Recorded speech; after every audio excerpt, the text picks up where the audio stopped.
I'm livid, like my mind is racing. What are you talking about? Michelle McMullen, an adoring single mother and dedicated student, vanishes on a road trip her family knows nothing about. Something has happened to her, but we can't find where she is. This is a missing person, this is a mother, this is someone that people want to find. They care a lot about her. But as police work to unravel the mystery, they discover a trail of clues that takes the case in an unexpected direction and leads to an extraordinary conclusion.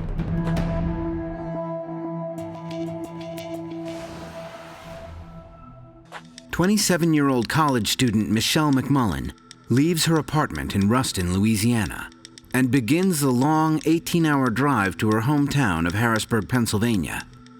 She's bringing her 6-year-old son, Jaden, back to live with her parents.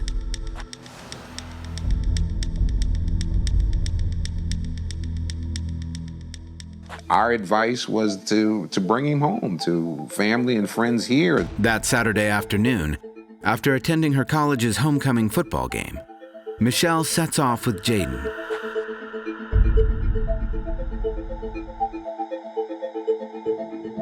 I understand that Michelle, upon arriving in Harrisburg, told her friend that she was coming in town. Michelle asks her friend to watch Jaden for the weekend, and then take him to Michelle's parents on Tuesday, once Michelle is back at school. Around 8:30 Sunday evening, Michelle arrives at her friend's place in Harrisburg with Jaden.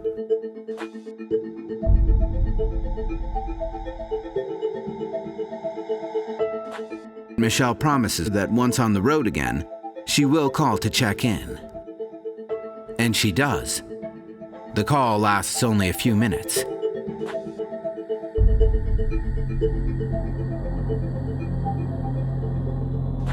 It's Monday morning, and Michelle's close friend hasn't heard from her since their brief phone call the night before. The friend tries Michelle's cell, but her repeated calls go unanswered. My wife got a phone call on that Monday morning that her friend or close friend thought immediately that something had happened. And I'm like, what? You know, because I'm livid. I'm like going, like my mind is racing. Like, what are you talking about? We started making calls to her school, to her job. We were concerned, but yet not fearful.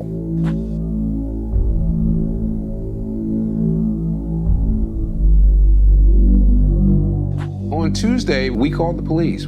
He described his daughter as you know, a normal kid, single mother, working hard, going to school, was heading back down to college, and basically never showed up. We felt that Michelle had been in an accident, that she just was not in any condition to be driving over 1,000 miles with such little sleep. Some of those back roads down there, I mean, you could be missing for a month before anybody would spot your car.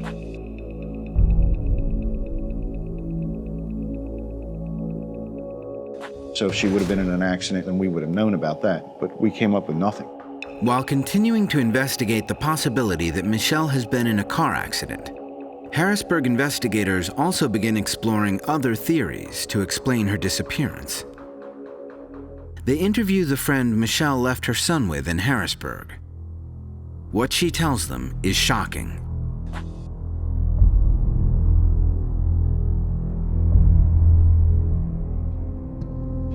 She tells police that Michelle left her a letter before she drove off. She had written a letter. Michelle had done it herself, and it pretty much gave it to her friend, and she would be in contact with her. In addition to spelling out instructions on how Michelle's son should be cared for, the letter contains many perplexing statements. I don't know what's going on, but I know the fingers are all on me. I was responsible for everything. I'm hurting and scared. It's similar to her handwriting, but this is not her handwriting. It's not. After analyzing the letter and speaking with the friend, police find no reason to conduct a handwriting analysis. They believe the letter is from Michelle. And that's when we started to put some of the puzzle together. Well, she may have a reason not to be found.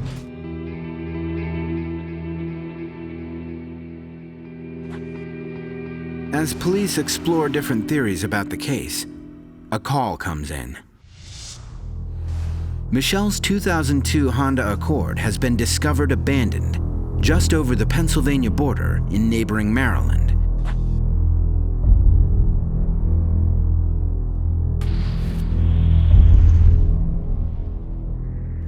I'll be very honest with you, my heart sank because I felt at that point that she was taken from her vehicle forcibly, not at her own free will, because there was just no way in my mind that Michelle would go somewhere on her own and not contact someone. A local TV station picks up the story. The discovery of Michelle's car on the interstate did eliminate a few possibilities. One, that she wasn't in a car accident because her car was fine, and two, that she didn't die right there on the scene. There are two theories about her disappearance. Her family insists she was taken against her will, but police believe the evidence shows that she wanted to disappear. Suddenly, there's shocking news.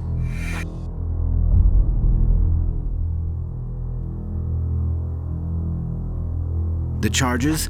Felony theft by forgery, unlawful taking, and deception of an amount over $2,000 from the church where Michelle used to work before moving to Louisiana. Michelle was employed there as an administrator at the church. Our investigation found that there's over $19,000 worth of missing funds. Once there's any release of some type of criminal information, everybody's mind is made up. People are now convinced, well, she must have done something. That's what's wrong. She could be out there laying in a ditch dead, somebody harmed, injured, raped her, killed her. 2 years go by. The trail goes cold, and Michelle's parents wrestle with the possibility that they may never know what happened to their daughter.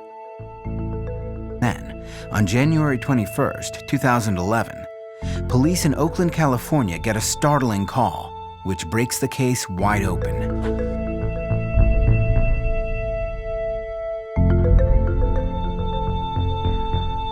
Michelle, who has been living under an assumed name, tries to flee, but is caught and arrested. On March 4th, 2011, Michelle McMullen is extradited to Pennsylvania to face charges of theft and forgery for crimes dating back to 2008.